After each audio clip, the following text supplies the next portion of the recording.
Nothing seems to bother my kids, but tonight's show, which I totally wash my hands of, is really scary. Before Halloween became one of the most popular holidays celebrated globally in hundreds of different countries,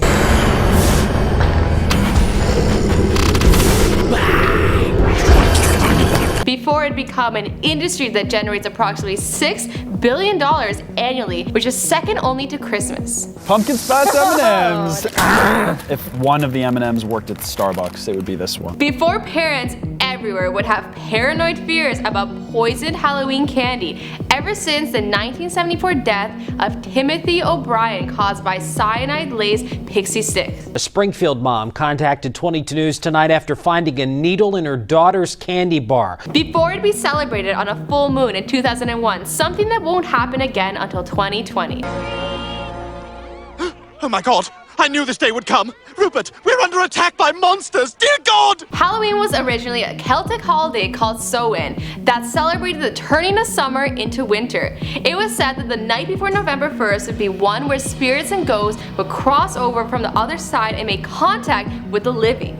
Catholic and Roman influence would add to the holiday traditions, and like bobbing for apples, trick-or-treating, and carving jack-o'-lanterns. But jack-o'-lanterns wouldn't be carved from pumpkins until the holiday spread to North America in the 19th century, thanks to a wave of Irish and Scottish immigrants. Hey everyone! I'm Azzy, documenting the history of Halloween here for you on Before They're Famous. As always, be sure to let us know in the comment section down below who to document next. And if you want to see more of me, you can check me out on my YouTube channel, Azzyland.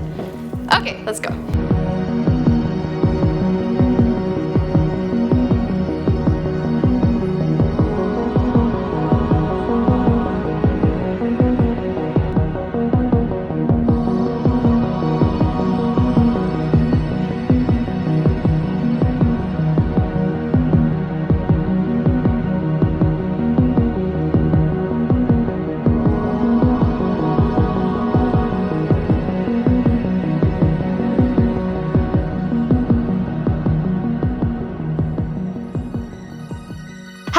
Also known as All Halloween, All Hallows Eve, and All Saints Eve, dates back to 1745 Christian origins. Halloween can be simplified to Holy Evening and comes from a Scottish term for All Hallows Eve, which comes the night before the feast of November 1st, similar to how we have Christmas Eve and Christmas Day. An extra excuse to celebrate! The origins of Halloween can be traced back to a Celtic festival called Samhain. On November 1st, the Celts of what is now UK Ireland and northern France would all gather to celebrate their new year and end of the harvest summer by having a big feast, lighting massive bonfires, and letting the alcohol flow. These guys always knew how to throw the best holiday parties, as we can already see from St. Paddy's Day. How many pumpkin spice drinks do you think exist out there? This night, right before the New Year, was seen as a time when the line between the living and the dead became blurred, and otherworldly spirits would be able to make contact with the living, and the ancient Celts would put out treats and food for the ghosts during the celebration. They also dressed up in costumes made from animal skins, real animal skins, a bit more hardcore than the animal costumes we see today. What are you? I'm a mouse. Duh. During the ancient Celtic festival, Druids would throw the cattle bones into large fires. It's from this tradition that we get the term bonfire, which would eventually become bonfire. The Druids were also said to lock cats into wicker cages and put them into the fire as well. I'm really glad that that part of the tradition died out.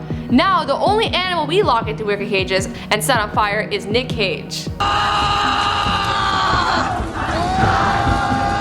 By 43 CE, the Roman Empire had conquered a large amount of Celtic territory in modern France, but they had enough sense to see that Samhain was a pretty badass holiday, so they decided to keep it around and merge it with their own holidays. The first holiday was Ferella, a late October day to commemorate the passing of the dead. The second was Pomona Day, a day to honor the Roman goddess of fruit and trees, and along with that festival, another tradition was introduced, bobbing for apples. The Romans thought that apples would predict the future. Bobbing for an apple and being the first to bite into one meant that you would be the next to get married.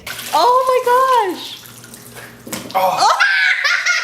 By the 9th century, Christianity had spread into most Celtic lands and the Church and the Pope became extremely important, which means that all rules are made by them. Pope Boniface IV made November the 2nd All Souls Day, a day very similar to the Samhain in terms of festivities and costumes, but sanctioned by the Church instead of the Celtic tradition. This was also called All Hallows Day, and the night before it became known All Hallows Eve, which would eventually be shortened to Halloween. Later on in the 16th century, some other traditions began that are still around today. One of these is a jack-o'-lantern carving. Jack-o'-lanterns were named after a character in Irish legend named Jack, who's forbidden to either enter heaven or hell after he tricked the devil several times.